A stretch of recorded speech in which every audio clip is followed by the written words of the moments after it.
कई दशकों से बलूचिस्तान में जो लड़के हैं, यंग बॉयज़, आदमी, इन सब को अचानक ही गायब हो जाते थे।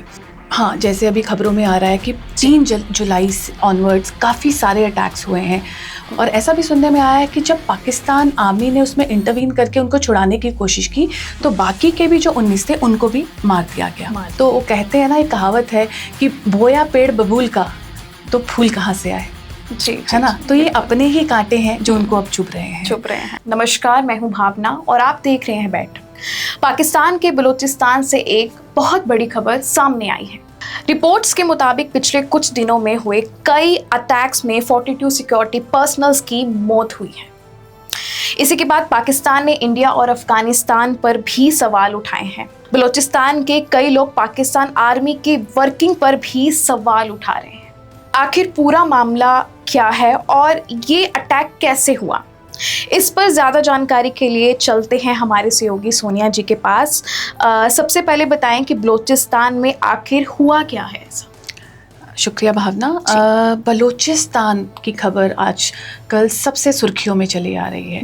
तो बलूचिस्तान जो है वो, उसकी लड़ाई क्या है? उसकी लड़ाई ये है कि वो पाकिस्तान से अलग होना चाह रहा है। और पाकिस्तान से अचानक क्यों अलग, कैसे, मतलब इतनी लड़ाई, मतलब किस बात पे अलग होना चाह रहा है? तो अगर हम हिस्ट्री में जाते हैं तो 1948 में से पहले जो था वो बलूचिस्तान एक इंडिपेंडेंट स्टेट था और जिन्हा की जो डेथ हुई 1948 में, उसके बाद इसे ज़बरदस्ती इंस्ट्रूमेंट ऑफ एक्सेशन को साइन किया गया और पाकिस्तान में मिला लिया गया। अब बलोच जो है वो पाकिस्तान से अलग होना चाहते हैं। उसके कई कारण हैं। तो कारण क्या है? सबसे पहले मैं बात करती हूँ फोर्स्ड डिसअपीयरेंसेस की, कि ऐसा कहा जाता है कि कई दशकों से बलूचिस्तान में जो लड़के हैं, यंग बॉयज़, आदमी, इन सब को अचानक ही गायब हो जाते थे।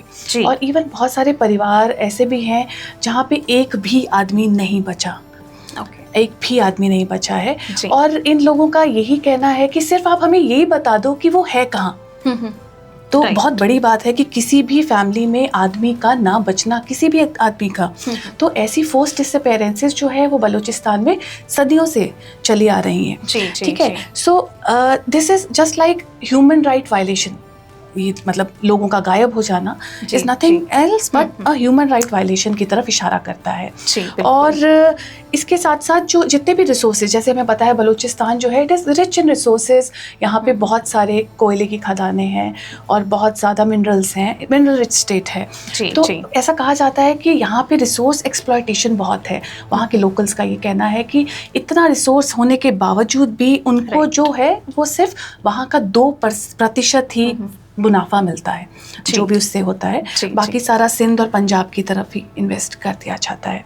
सो इसके अलावा और भी इनके कुछ पॉइंट्स हैं कि उनका कहना है कि जो मिलिट्री है उनकी बहुत एट्रॉसिटीज़ चल रही हैं और बहुत ज़्यादा उनका टॉर्चर, ब्रूटल किलिंग्स आर्मी की, पाकिस्तान आर्मी जो है कर रही है। तो इन सब कारणों से बलूचिस्तान जो है वो अपने आप को पाकिस्तान से अलग करना चाहता है। जी। और इसके अलावा मैं आपको ये भी बताना चाहूँगी कि पीछे एक ह्यूमन राइट एक्टिविस्ट थे, मेहरान बलोच। उन्होंने इस बारे में जब आवाज़ उठाई तो उन्हें जेल में डाल दिया गया और इनफैक्ट उनको उम्र कैद की सज़ा दे दी गई। तो ये सब कारण मिलके अगर हम देखते हैं तो बहुत ज़्यादा रीजंस एक किसी भी देश को, किसी भी स्टेट को अलग होने के लिए एक सफिशिएंट ग्राउंड देते हैं कि जिसके लिए लोग वहाँ के लिए लड़ रहे हैं। जी बिल्कुल। जैसे कि आपने बताया मेहरान बलोच जो थे उनको उम्र कैद की सज़ा हो गई थी, है ना। तो उसके बाद BLA के काफ़ी अटैक बढ़ गए, है ना। तो उसके ऊपर थोड़ी रोशनी आप डालें, हमें बताएं। हाँ, जैसे अभी खबरों में आ रहा है कि 3 जुलाई ऑनवर्ड्स काफ़ी सारे अटैक्स हुए हैं और लगभग 4 ऐसे अटैक्स हुए हैं जिसकी खबर मिली है। तो इसकी शुरुआत हुई 3 जुलाई की रात को। इन्होंने सबसे पहले ये अटैक किया ग्वादर पोर्ट पे। ग्वादर पोर्ट जो है, जैसे हमें पता ही है कि बलूचिस्तान का एक इम्पोर्टेंट पोर्ट माना जाता है बिकॉज ऑफ सीपेक के एंगल से भी।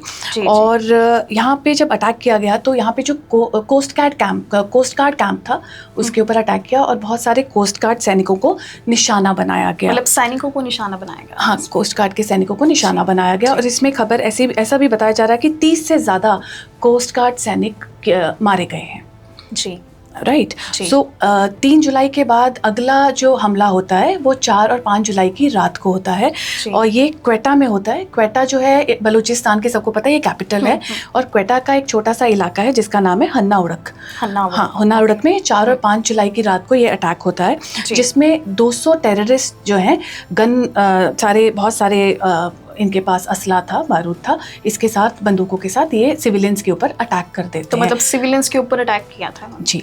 और अटैक में ये सिविलियंस जो है बहुत डट के इनका सामना करते हैं और फाइनली इनको भगा भी देते हैं। बट इस अटैक में 4 से 5 सिविलियंस की डेथ भी हो जाती है और कुछ इंजर्ड भी हैं, 8-9 इंजर्ड जख्मी हो जाते हैं और कईयों को एबडक्ट मतलब अगवा भी कर लिया जाता है। राइट। सो इस सारी की जो रिस्पॉन्सिबिलिटी है वो टीटीपी ने अपने ऊपर रिस्पॉन्सिबिलिटी ली है कि ये हमने करवाया है। ओके, तो मतलब टीटीपी ने इसकी पूरी जिम्मेदारी ली है। पहला अटैक जो है वो 3 जुलाई को हुआ, कोस्ट गार्ड के ऊपर हुआ, ग्वादर पोर्ट पे हुआ। दूसरा अटैक 4-5 जुलाई की रात को ये क्वेटा में हुआ, हन्ना उड़क में। और इसके बाद जो अगला अटैक हुआ है वो 6 जुलाई की रात को हुआ है। ये हुआ है मंगी डैम पे। मंगी डैम कहाँ पर है? ये ज़ियारत डिस्ट्रिक्ट में है और ज़ियारत डिस्ट्रिक्ट जो है वो क्वेटा के जस्ट एडजेसेंट मतलब बाजू में ही लगता हुआ इलाका है।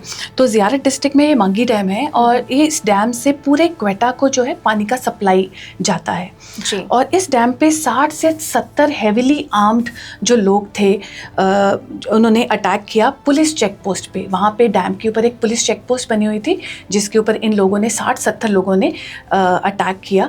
और ये पुलिस चेक पोस्ट वहाँ पे जो उनका काम क्या था कि जो मंगी डैम के जो पंपिंग स्टेशन की गार्ड रक्षा करते थे इसलिए। और वहाँ पे अटैक हुआ जब ये 60-70 गनमैन ने अटैक किया तो वहाँ पे 9 पुलिसमैन की डेथ हो गई, 9 जो है वो मर गए और 19 किडनैप कर लिए गए। ऐसा कहा जाता है 19 की जो को किडनैप कर लिया गया और उनको हॉस्टेज बना लिया गया। और ऐसा भी सुनने में आया है कि जब पाकिस्तान आर्मी ने उसमें इंटरवीन करके उनको छुड़ाने की कोशिश की तो बाकी के भी जो 19 थे उनको भी मार दिया गया।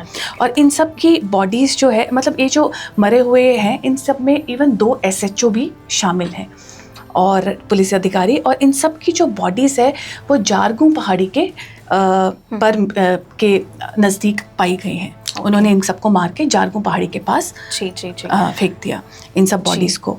तो अगला अटैक ये 6 जुलाई के बाद जो हुआ है वो 8 जुलाई की सुबह को ये अटैक हुआ है लासबेला डिस्ट्रिक्ट में। बलूचिस्तान की ये दूसरी डिस्ट्रिक्ट है जो लासबेला डिस्ट्रिक्ट में बेला इलाके में अगला अटैक हुआ। ये अगला अटैक किस पे हुआ?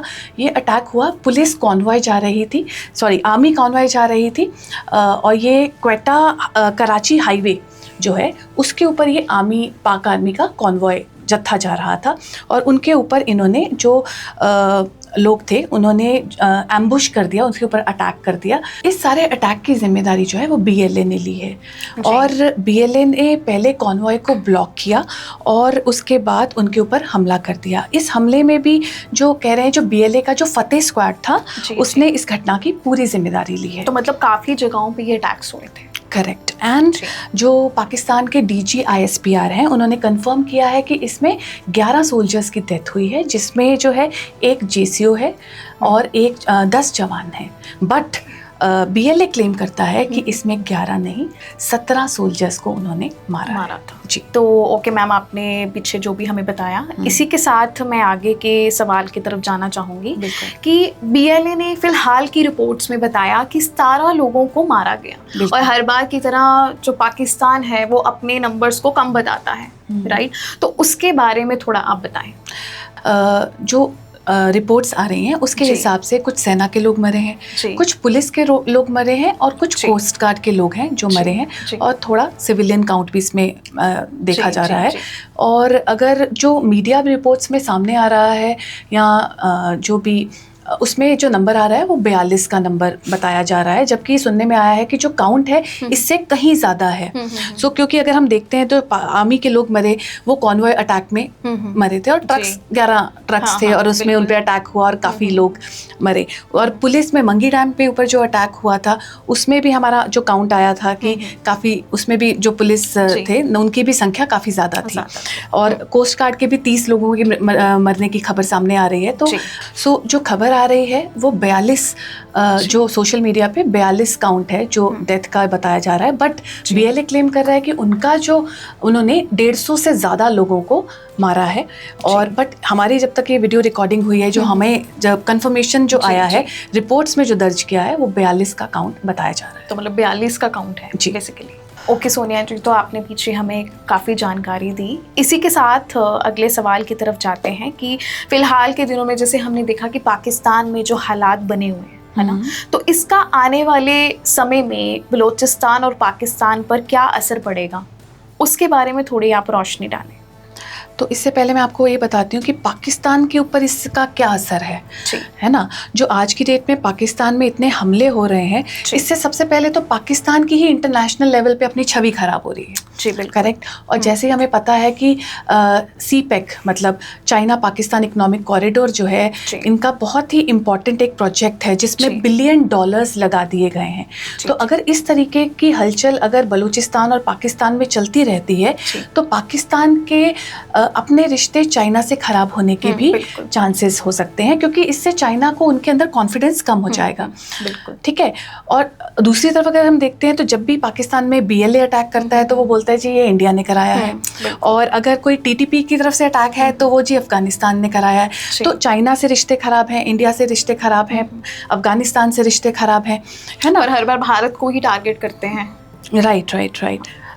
तो इससे इसका एक इम्पैक्ट और भी है। आप इमेजिन करो जो वहाँ पे फौज है, इवन इसके अपना फौज का जो मनोबल है, इससे उसके पे भी बहुत असर आता है। जी। तो ये जितनी भी गतिविधियाँ हो रही हैं, जितनी भी एक्टिविटीज़ वहाँ चल रही हैं, इट हैज़ लेटर ऑन इसके फ्यूचर में इम्पैक्ट जो है पाकिस्तान को ही इसके झेलने पड़ेंगे। बिल्कुल जी। तो जैसे कि आपने अभी हमें बताया पीछे पाकिस्तान के हालात आने वाले फ्यूचर में कैसे रहेंगे, इसी के साथ सोनिया जी हम अगले सवाल पे जाते हैं। इस घटना के बाद बलूचिस्तान के लोगों का क्या रिएक्शन और क्या इम्पैक्ट है वो हमें बताएं। बिल्कुल। इस घटना के बाद वहाँ के जो लोकल्स हैं, जो वहाँ के स्थानीय लोग हैं, उनमें बहुत आक्रोश है, वो बहुत नाराज़ हैं और वो काफ़ी रोष में हैं। और क्योंकि उनका ये कहना है कि जो मंगी डैम पे जो भी रेस्क्यू भी हुआ तो वो बहुत स्लो रेस्क्यू था, क्योंकि उनके हिसाब से सॉरी 2 बड़ी सेना की जो टुकड़ियां हैं, आर्मी कोर्स जो हैं, वो आसपास के ही इलाकों में थी। और जब वहाँ के लोकल पुलिस ने उनको इन्फॉर्म करके हेल्प के लिए बुलाया तो उनकी तरफ से जो रिएक्शन था बहुत ही स्लो आया था। उसके पास ही जैसे वो बोला जा रहा है कि पाकिस्तान आर्मी और फ्रंटियर कोर की भी वहाँ पे कुछ कोर थी जहाँ पे जिनकी तरफ से कोई मदद नहीं आ पाई, और उन्होंने जो भी मिलिटेंट्स थे उनको वहाँ के लोकल्स को एबडक्ट करने दिया, अगवा करने दिया, हॉस्टेज बनाने दिया, और उन्होंने ये किलिंग्स कंटिन्यू होने दी। मतलब उनकी तरफ से कोई भी मदद उनको नहीं आई। तो इसलिए मतलब मदद आई नहीं थी उनको कोई। जी। तो इसलिए उन्होंने उनके बीच में इस चीज़ को लेके बहुत ज़्यादा गुस्सा है। और जो वहाँ का ज़ियारत डिस्ट्रिक्ट में जो उनका सिविल हॉस्पिटल है, वहाँ पे ये सारी बॉडीज़ को रखा गया। और वहाँ लोकल्स जो थे, वहाँ पे इनफैक्ट कोई पुलिसमैन का भाई था जो रोते हुए ये कह रहा था कि हम सबको पता है ये किसने कराया है, ना ही TTP ने कराया है, ना ही BLA ने कराया है, पर हमें पता है कि किसने कराया है। तो मतलब इनडायरेक्टली उनका इशारा जो था वो पाकिस्तान आर्मी की तरफ उंगली वो कर रहे थे। जी। और जितनी भी ये फैमिलीज़ थी जिनके भी घर के जो लोग मरे थे, पुलिसमैन मरे थे, ये सारे बहुत दुख में थे, ग्रीवेंसेस में थे। एंड वो सारे क्वेटा सिविल हॉस्पिटल के बाहर इन सब ने इकट्ठे होके वहाँ पे प्रोटेस्ट किया। और उनका कहना ये था कि अगर पाकिस्तान आर्मी चाहती तो बहुत कुछ कर सकती थी, इन लोगों की जान को बचाया जा सकता था, इतना नुकसान होने से बचाया जा सकता था, बट उनकी उसमें मंशा ही नहीं थी। इसलिए इस सारा इनके बीच में जो रोष है, जो आक्रोश है, वो क्वेटा सिविल हॉस्पिटल के बाहर प्रोटेस्ट के दौरान देखने को मिला। जी। ओके मैम, तो अब हम लास्ट क्वेश्चन की तरफ जाते हैं। पाकिस्तान के जो अभी फ़िलहाल में इंसिडेंट हुए हैं, उसके हालात किस तरफ जाते हैं वो थोड़ा हमें बताएं। और इसी के साथ हर बार भारत को ही क्यों टारगेट किया जाता है, एक टेरर लाइन की तरफ, या कोई पुलिस वाला मर जाता है तो उसके ऊपर थोड़ा हमें बताएं, और हर बार भारत ही क्यों। भावना, हमने एक वायरल वीडियो देखा होगा जिसमें जो पाकिस्तान के DG ISPR हैं, जिनका नाम अहमद शरीफ चौधरी है, उन्होंने एक प्रेस कॉन्फ्रेंस को बुलाया और उसमें बोला कि जितनी भी कुछ एक्टिविटीज़ हुई हैं पाकिस्तान में, उस सबके पीछे जो है वो भारत का हाथ है। और किसी भी प्रूफ के बिना किसी के ऊपर ब्लेम डालना कोई भी प्रोफेशनलिज्म नहीं बोला जाएगा। प्रोफेशनल आर्मी का ये कोई रुख नहीं है। सो अगर आपने देखा होगा कि सालों से पाकिस्तान की यही प्रतिक्रिया रही है कि पाकिस्तान में कुछ भी होता है तो वो इन सब का मतलब this has been a regular pattern, it is like their default setting कि कुछ भी होता है तो उनको आप भारत के ऊपर डाल दो। इसके कई कारण हो सकते हैं, जैसे होता है ना कि आप अपनी नाकामियों को छुपाने के लिए लोगों का जो ध्यान है उसको डाइवर्ट कर दो, राइट। और अपना पाकिस्तान के अपने इतने ज़्यादा इंटरनल डिस्टर्बेंसेस हैं जिसमें बहुत सारे प्रेशर्स हैं, फेलियर, सिक्योरिटी फेलियर्स हैं, जिसमें they have issues of BLA, TTP, ठीक है, ISI की वायलेंस का इशू है, आर्मी की एट्रोसिटीज़ का इशू है, POJK का इशू है, खैबर पश्तून के अपने इश्यूज हैं। तो इनके इंटरनली इतने ज़्यादा प्रेशर्स हैं कि वो होता है ना कि आप अपने इंटरनल इश्यूज को, इंटरनल डिस्टर्बेंसेस को, लोगों का ध्यान ना जाए तो उसे एक्सटर्नलाइज कर दो, है ना। सो सबसे आसान क्या तरीका है, हर चीज़ को भारत के ऊपर मार दो। और पर इन सब की शुरुआत भी जो है, जड़ें भी पाकिस्तान में ही है। तो वो कहते हैं ना, एक कहावत है कि बोया पेड़ बबूल का तो फूल कहाँ से आए, है ना। तो ये अपने ही कांटे हैं जो उनको अब चुभ रहे हैं जी।